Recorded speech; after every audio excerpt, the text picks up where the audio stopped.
Somebody told me the other day, no matter where you are, there you are. You know what I mean? You in the project or someone else is in the project and they're not flourishing like that. You can't put 3 gold chains on them and send them somewhere else and they're a different person. Because no matter where you are, there you are.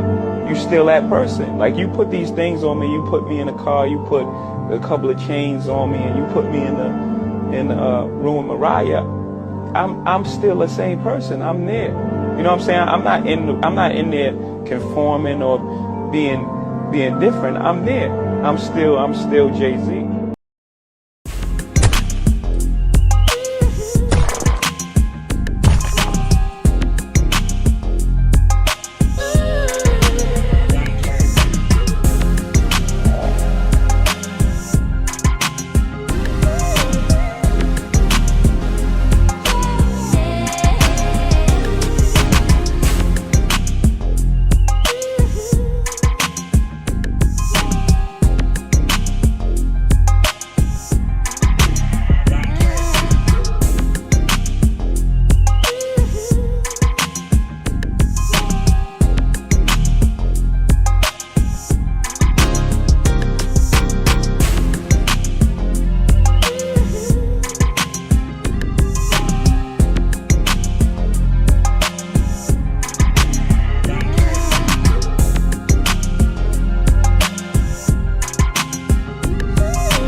Dem Streetz podcast, Voices of the Underworld, and I'm your host and executive producer, Brandon Greene, and I'm happy and excited to announce this is season 2 of what we started out, what was last October sometime.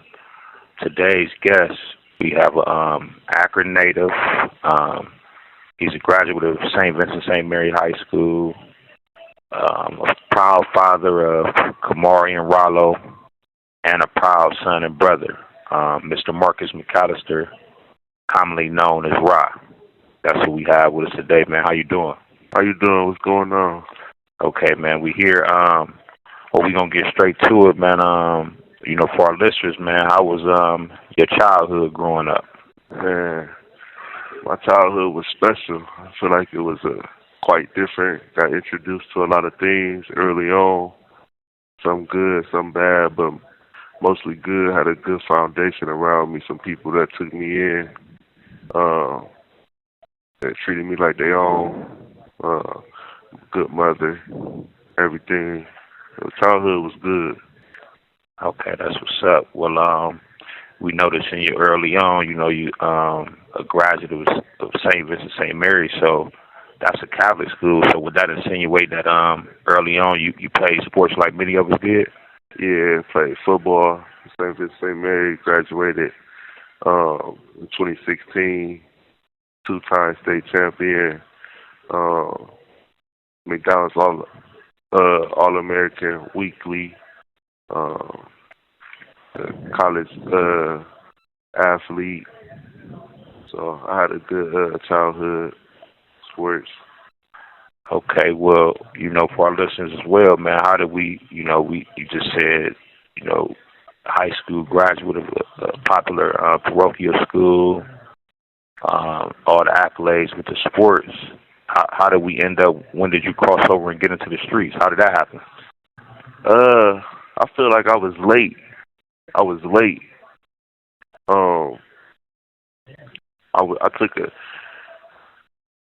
just seeing things, and I was taking them in the wrong way. I was feeling like to have certain things in life that you had to do certain things, and that's what led me here to Marion Correctional. Okay, well, 8-year mandatory sentence away from the kids, just going through the motions. Okay, well, let's kind of rewind. So you kind of got into the streets while you were still at St. V, or kind of after? At St. V, I was doing things, normal teenage things, but it wasn't until after that I was actually doing more advanced, crimes. Okay, so once you graduated high school, did you get a scholarship? Yeah, I got multiple scholarships. I had a few partial scholarships from the MAC conference, Akron, Kent State, Ball State, Toledo. But majority of my full ride scholarships coming out of high school was from Division II schools. I ended up going to the University of Charleston in West Virginia. Got in some trouble down there. Came back home. Went to JUCO in California, San Francisco. Came home for like a summer break. Ended up catching my first case in West Virginia, and then that's went from there. And that had to, have been hard for you and your family, considering, going through St. B, graduating from there, and being, expected to really, make a name for yourself and your family. Yeah, really, and the timing. I got my first child on the way. I think me and my father had just came home at the time, so we were just really getting to build our relationship. It was just a lot going on at that time because I was transitioning from being a teenager to a man, so I couldn't really made a wrong choice. Okay, so we always try to give game on our show, and if it was a young dude that you could talk to that was going through school like you was, and he felt like it was kind of hard. I mean, he had a full scholarship, everything was paid for, but he just felt like the regular dining hall food or whatever wasn't enough. What advice would you give him? Man, to really, my best advice to somebody that was going through what I was going through is just taking advantage of the opportunity and having discipline. Because of course we want to have these cars and these clothes and females and everything like that, but that's mandatory. That stuff gonna come to you. So you just gotta have the discipline to weather the storm. So, can you kind of take us through what happened when on that last straw? You said you went out to L.A. Community College, San Francisco Community College. What was the name of it? San Francisco City College, San Francisco. Okay, so what happened out there to where it was just like, man, it's over. I'm in the streets all the way now. It wasn't even that it was over. It's a JUCO, so anybody that's not familiar with JUCO in California is they don't offer scholarship. It's all public to the community. So basically, you get your own housing. You gotta pay for your own transportation, your own meal plans. All they just got connections basically from the JUCO level to the Division I colleges. So I wouldn't say it was over. I just felt like I was being a burden on my family. They were taking care of everything I had going on out there. So I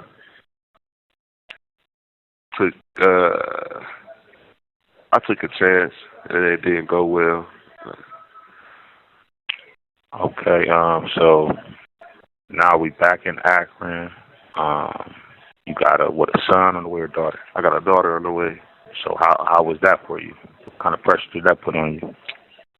I'm fighting. I come back from California, catch my case in come back from California, catch my case in West Virginia. I get out on bond, find out my now wife is pregnant with my daughter. I'm facing a 4 to 25 for conspiracy to possess methamphetamine with the intent to deliver, and possession with the intent to deliver, transportation interstate, conspiracy to transfer interstate. I'm a first-time offender, so I'm thinking, they gonna give me probation. or something, or less than 1 to 25. So maybe like a year at most. But I moved to Columbus, try to get it working, get a job, do the family thing, stay out of trouble. I ended up getting probation, and went from there. So, man, it seemed like you escaped it. You know, you could have really been in trouble. You got probation. So, from there, where did your life go? So with the probation, they gave me 4 years probation with a 100-day discretionary period, meaning that if I was to get in any type of trouble while I was on that probation, I could do 100 days at basically 100-day violations. I got my probation switched back to Ohio from West Virginia through Interstate Compact, and I went to parole through APA. And then, so I just had my kid, doing the family thing, trying to just stay out of trouble. Well, now, you know, like you said earlier, you in a Marion Correctional Institution. With how much time? I got 8 years mandatory, Okay. about 4 years remaining. So if you can, man, take us through kind of what happened with this situation that you now incarcerated for. I met a guy in the county. He was a drug addict at the time. We ended up building off a spade table. He ended up going home. I ended up going home from the county. We ended up seeing each other in traffic. Got the building. He was getting himself together. I was trying to get myself together, get myself on the right track. Basically, we both went off on the deep end. In the midst of that, we went to do a drug deal, and the person that we went to sell the drugs to, they set us up. That's crazy, man. So now you get set up. Was that in Akron or was it somewhere else? In Zanesville, Ohio. Okay, so now you locked up in Zanesville, and I'm guessing because of the nature of the crime, the bond was high, or they didn't give you a bond. How did that work? My bond was, I believe it was like $250 in surety, so meaning you have to go through a bail bondsman. So for our listeners, you know, guys, it's in traffic, as they say. What's some advice you would give them in terms of, you know, if you got caught with methamphetamine, that's pretty serious. Yeah. What's some things that these guys, that if they are doing that, they may need to know? My advice is to take it one step at a time. If something don't feel right, don't do it. If you tell yourself you ain't doing it no more, don't do it.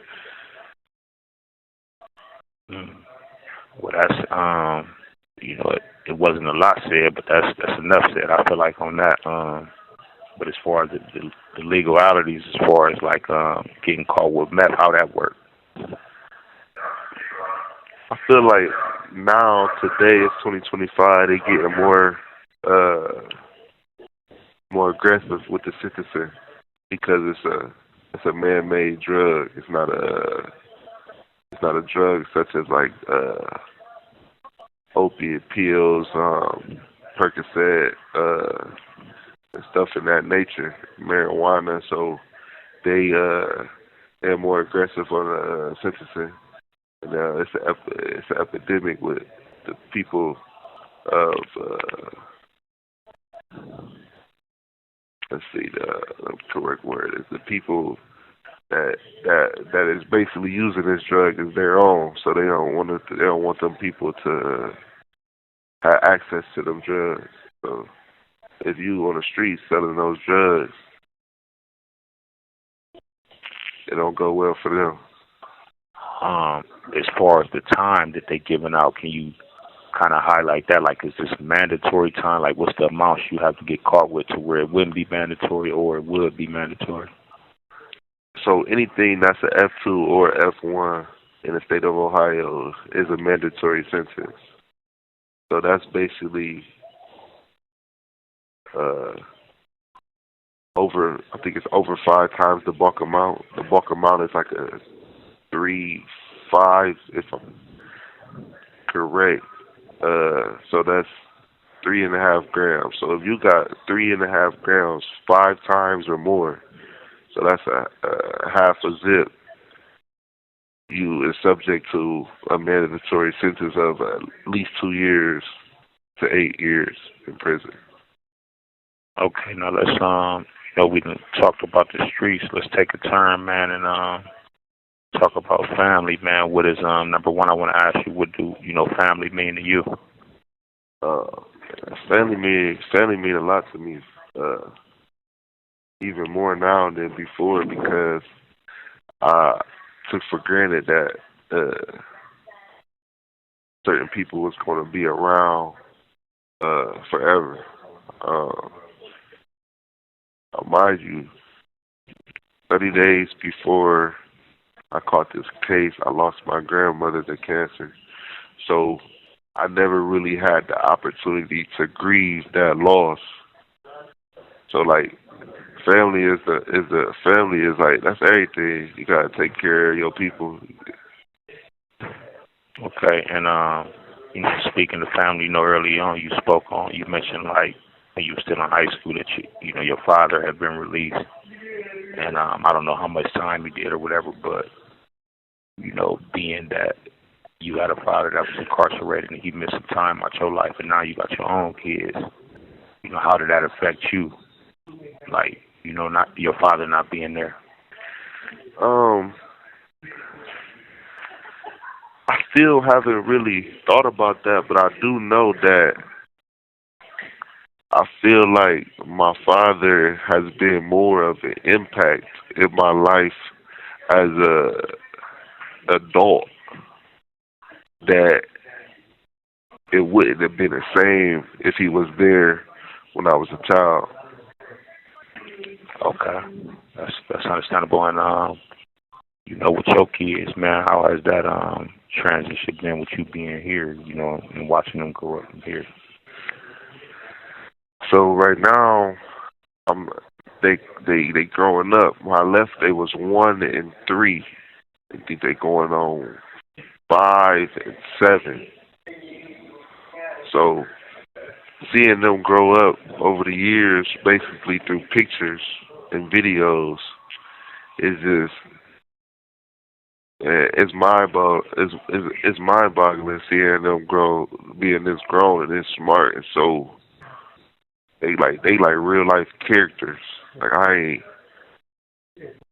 I just remember holding them so small, and then now their conversation is different.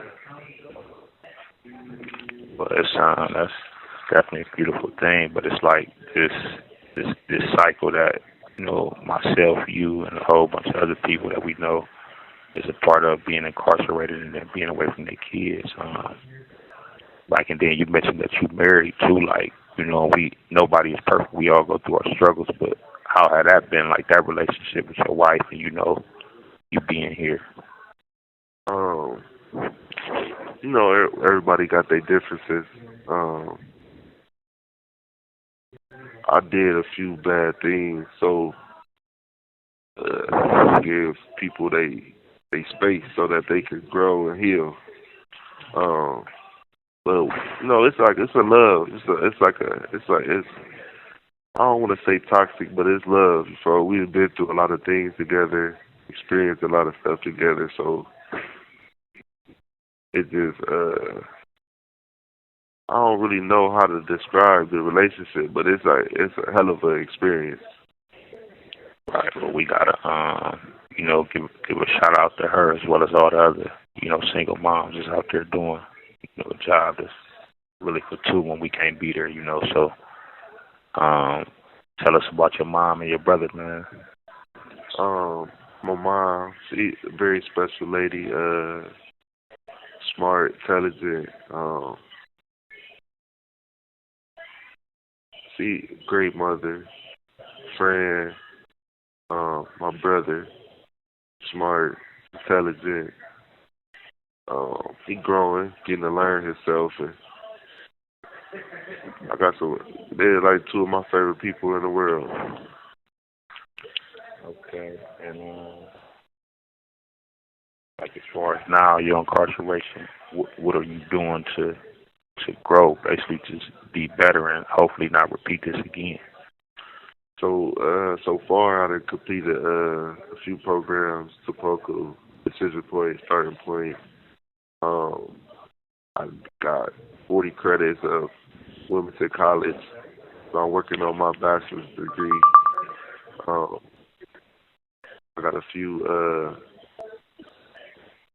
books and self-help books I've been reading, and a couple other little things I've been doing. So getting closer to Allah. Okay, that's what's up, man. We happy to hear that. Glad to hear that. So as far as like any more advice that you would give to some of the younger generation, or even in your age, what would you tell them, man? My advice is to have discipline. Take advantage of the information you get from the elders. Do everything you need to do to figure out who you are. Whether that may be as an individual, separate yourself from the titles that they give you. And just really just getting closer to God. Like he working crazy ways where as long as you follow him, he gonna make sure you cool. Okay. Well, as we get ready to close, man, is it any shout outs you want to get to anybody, or just anything you want to say that you didn't say throughout the interview? The people who know me, they know I genuinely care about them, so I'm gonna end with that. Okay, that's what's up. Well, this was another edition of Dem Streetz podcast, Voices of the Underworld, and this was Mr. Marcus McCalister, aka Ra. So on to the next one, 100.